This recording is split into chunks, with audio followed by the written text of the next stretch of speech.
The admiral किम हान मिन के द्वारा डायरेक्ट और लिखा गया एक 2014 की दक्षिण कोरियाई हिस्टोरिक एक्शन वॉर फिल्म है। इसमें कोरियाई नौसेना कमांडर यी सन सिन के रूप में चोई मिन सिक के नेतृत्व में कलाकारों की टुकड़ी है। फिल्म को 30 जुलाई 2014 को दक्षिण कोरिया में नाटकीय रूप से रिलीज किया गया था। इस फिल्म की शुरुआत में हमें ये दिखाया जाता है कि इस फिल्म का लीड कैरेक्टर का नाम यी सुन मिन है, जो कि राजा जोसेन की जल सेना है। ईयर 1592 पहला जापानी हमला जब चीन में एंट्री को मना किया गया, तब चांसलर टॉय टोनी ने जोसॉन के विरुद्ध वॉर कर दिया। साउथ में जब जोसॉन और चीन की फौज जब उन्हें रोकती है, तब नौसेना अध्यक्ष यी सुन सिन अकेले ही साउथ सी में अकेले ही वो सबका मुकाबला करता है। ईयर 1957 दूसरा जापानी हमला। दूसरे वॉर के वक्त 1.5 लाख जापानी टुकड़ियां तैनात की गई थी। अगस्त में 2 बहुत महत्वपूर्ण जगहों को अपने अंडर करने के बाद हमलावरों की नजर राजधानी पर पड़ी। एक जासूस ने यी सुन सिन पर गद्दारी का आरोप लगा दिया और यी सुन सिन के बिना जोसॉन की जल सेना पूरी तरह से बर्बाद हो गई। हमें फिल्म के दूसरे सीन में दिखाया जाता है कि यी सुन सिन अपने सभी मंत्री मंडल के साथ मिलकर एक बात पर चर्चा कर रहे होते हैं, जहां एक मंत्री मुख्य सेना अध्यक्ष कुनी यूल के सेना में शामिल होने की बात कहता है और उससे कहता है कि आपको शाही फरमान मिला है उन सेना की टुकड़ियों में शामिल होने का जिसका सेना लीडर कुनी यूल है। आपको उनके नीचे रहते हुए जंग लड़नी है। और वो पूछता है कि आप मुख्य जल सेना अध्यक्ष होने के नाते आपका क्या प्लान है, क्योंकि हमारे सैनिक एक एक करके डर के भाग रहे हैं। और ये भी कहता है कि दुश्मनों के 300 से ज्यादा जहाजों का सामना हम नहीं कर सकते। वो लोग बहुत ही कठोर और निर्दयी हैं। जब आपको पता है कि ये जंग हम कभी जीत ही नहीं सकते, तब आप अपने सैनिक को वहाँ एक एक कर मरने क्यों भेज रहे हैं? यी सुन सिन इस बैठक को यही रोकने का आदेश देता है, क्योंकि एक तो उसकी सेहत ठीक नहीं होती और दूसरी कि वो अब राजा के द्वारा दी गई सजा से अभी तक पूरी तरह से ठीक नहीं हुआ है। अब हमें दूसरे सीन में हियनम में जापानी जल सेना का बेस दिखाया जाता है, जहां पर सारे बंधकों से युद्ध के लिए उन जहाजों पर अनाज और युद्ध के लिए जरूरी सामान रखवा रहे होते हैं। हमें जापानी जल सेना का लीडर दिखाया जाता है। उसका नाम जनरल टोको टकटोरा होता है, जो कि कैप्टन गतो के साथ बात कर रहे होते हैं। जनरल कहता है कि हमारे पास इस जंग को खत्म करने का बस एक ही तरीका है कि किंग सी योंग जो को बंदी बना लें। हमें उसे जीतने नहीं देना होगा, लेकिन चांसलर की ये इच्छा है कि हम उनका इंतजार करें।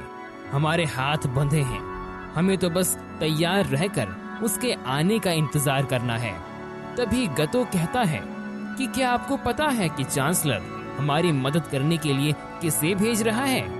जनरल कहता है कि चांसलर को उस बंदे पर पूरी तरह से भरोसा है और उसका मानना भी यही है कि यही की यी सुन सिन की पूरी खेल यही बांधा खत्म कर सकता है। अगले सीन में हमें ये दिखाया जाता है कि एक जापानी जल सेना टुकड़ी ने एक गांव पर हमला करके कुछ को बंधक बना लिया है और बहुतों को मार दिया है। और ये सुन सिन के एक मंत्री बैंक को उनके बेटे ही सामने मार दिया होता है। कुछ देर बाद उस जगह पर चांसलर द्वारा भेजा गया वो आदमी अपनी पूरी सेना के साथ वहां पहुंच जाता है। वे सारे के सारे जल सेना बेस हेनम की ओर बढ़ते हैं। दूसरी ओर यी सुन सिन अपने एक वफादार जासूस से दुश्मन की खबर ले रहा होता है। वे उन्हें बताता है कि 25,000 सैनिक उनकी ओर आ रहे हैं और वे लोग कहते हैं कि उन लोगों के सामने जो भी जाएगा वे उसे भी मार देंगे। वे सारे लोगों को मार कर लूट रहे हैं और जो लोग उनका विरोध कर रहे हैं वे उनका नाक काट लेते हैं। और वे कहता है कि वे लोग युद्ध के लिए पूरी तरह से तैयार हैं। यी सुन सिन कहता है कि अब उन लोगों को रोकना होगा वरना वो कुछ अच्छा नहीं होगा। वे उसका एक संदेश देता है और उसे जूनसा को देने के लिए कहता है। जूनसा जापानी दल का एक आदमी होता है जो कि येन सुन का एक खबरी होता है। पीछे से एक आदमी चिल्लाता है कि टर्टल शिप तैयार हो गया है। टर्टल शिप एक बहुत ही मजबूत और आक्रामक जहाज होता है जो कि युद्ध में उनकी मदद करने वाला था। जब वे खबरी अपनी जापानी दल में वापस जाने वाला होता है कि उसकी प्रेमिका वहां आ जाती है और उसे एक ताबीज देती है। वो गूंगी होती है।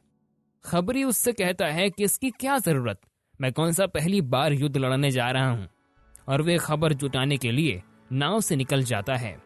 किंग सी योन जू के पास ये सुन का एक सैनिक पहुंचता है और उनसे कहता है कि उन्हें थल सेना की मदद चाहिए, पर राजा कहता है कि और जहाज से आप ये जंग नहीं जीत सकते और हमारी जल सेना अध्यक्ष ने शाही फरमान मानने से भी मना कर दिया है। इस वजह से आपको एक भी सैनिक नहीं मिलेंगे। हमें उस दुष्ट कुरी सीमा ने चारों ओर से घेर लिया है। सुरक्षा के लिए हमें हर एक सैनिक की जरूरत है। ये सब सुनकर वो राजा गुस्से से उस सैनिक को काल कोठरी में बंद कर देता है।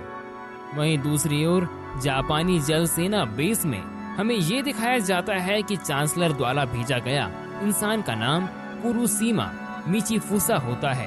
वो जनरल तोको टकटोरा से मिलता है। वो कहता है कि मैंने पूरे राज्य का भ्रमण कर लिया है, हमें सुबह के लहार के साथ यहाँ से निकल जाना चाहिए। हम टुकड़ियों को रात भर सप्लाई पहुँचा सकते हैं और राजधानी हांगयांग पहुँच सकते हैं, जिसका पूरा मतलब है कि हमारा पूरा काम बस 1.5 दिन में ही खत्म हो जाएगा। जनरल टोको कुरुसीमा की बात को मान लेता है। वो भी इस योजना से सहमत होता है। जी को हम अपने बेटे से बात करते हुए देखते हैं। उसका बेटा कहता है कि आपकी सेहत तो ऐसे ही बहुत खराब है। हमारा राजा आपको पहले ही मारना चाहता है और अब आप उसके लिए युद्ध लड़ाना चाहते हो। हमारे पास केवल 12 लड़ाकू जहाज हैं। अगर आप जीत भी गए तब भी राजा आपको बाहर ही कर देगा और आपको छोड़ देगा। ये बात सुनकर वी बोलता है, मेरे बेटे कमांडर की वफादारी हमेशा अपने राजा के लिए होती है और राजा की वफादारी पूरे राज्य के साथ होती है। लेकिन उसका बेटा उसकी वो बातों को नहीं मानता। अगली सुबह कप्तान बैंक, जिसे जापानी सेना ने मार दिया था, उसका कटा हुआ सिर एक जहाज में मिलता है। साथ ही दूसरे सैनिक के कटे हुए सिर भी उसी जहाज में मिलते हैं। ये सब कुरुसीमा ने यी और उसके सैनिकों को डराने के लिए किया था। दरअसल कुरुसीमा का एक भाई चांसलर के कहने पर यी से मारा गया था। वो उसका बदला लेने के लिए वहां आया था।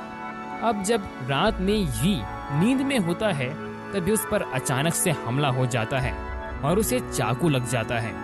अब वो जब उस हमलावर पर ध्यान देता है तब वो पाता है कि उसका एक मंत्री बय शोल का ये साथी होता है। कप्तान बय में उन्हें धोखा दिया था और उनका एकमात्र टर्टल शिप को भी जला दिया था। कप्तान बे नाव से भाग रहा होता है। तभी यी के सैनिक उसे देखकर उसे तीर से मार देते हैं। अब टर्टल शिप को जलता देखकर यी बहुत ज्यादा दुखी हो जाता है, क्योंकि इस युद्ध में उसके पास एकमात्र ही वही शिप होता है जो कि उस युद्ध में बहुत ही जरूरी रोल प्ले करने वाला होता है।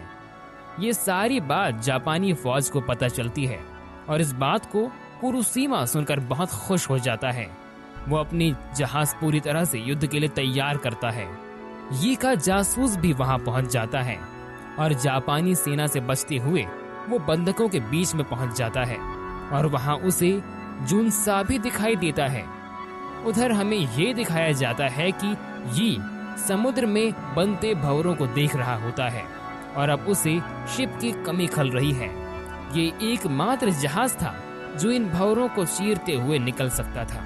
तभी उसका बेटा जुनसा द्वारा भेजा गया संदेश उसे दिखता है, जिसमें लिखा होता है कि हम हांगयांग कल सुबह पहुंचेंगे और चढ़ते जवार के साथ ही यहाँ से निकल जाएंगे।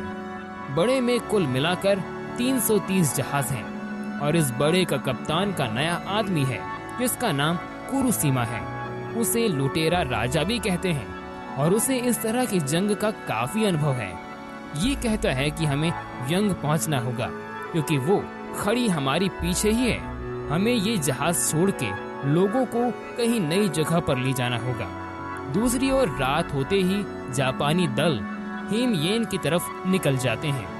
ये राजा को पत्र लिखता है कि अगर आप नेवी की मदद नहीं करते हैं तो मुझे डर है कि दुश्मन आप तक भी पहुंच जाएंगे।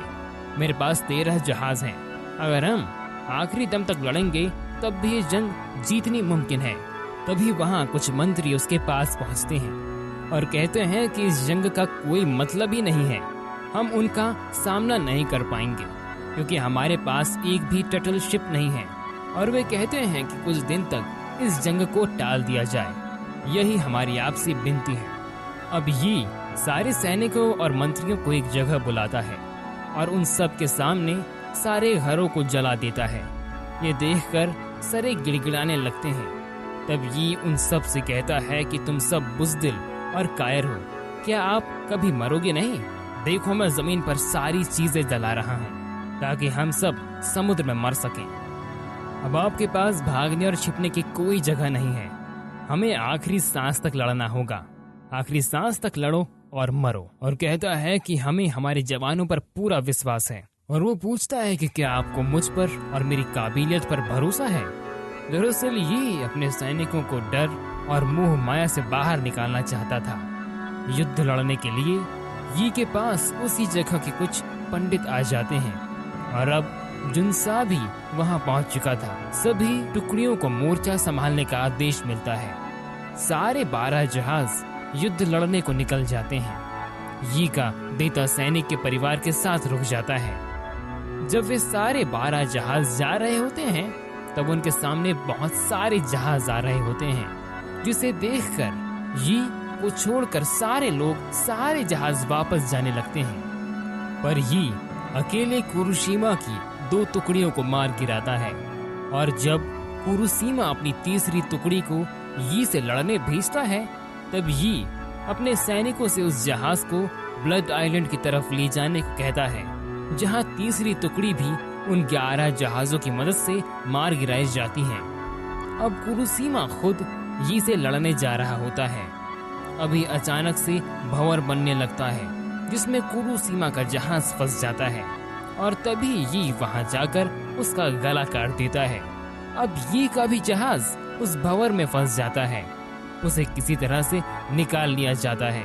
ये सब तो कुरुशिमा देख रहा होता है और वे अपने बाकी के बची सारी टुकड़ी को वापस जाने को कहता है और इसी तरह से ये अपना 7वीं जीत हासिल कर लेता है और फिल्म यही खत्म हो जाती है। तो दोस्तों, उम्मीद करते हैं ये मूवी एक्सप्लेनेशन वाला वीडियो आप सभी को पसंद आया होगा। ये वीडियो आपको पसंद आया हो तो प्लीज इसे लाइक और शेयर जरूर करें और ऐसी वीडियोस के लिए हमारे चैनल को सब्सक्राइब भी करें।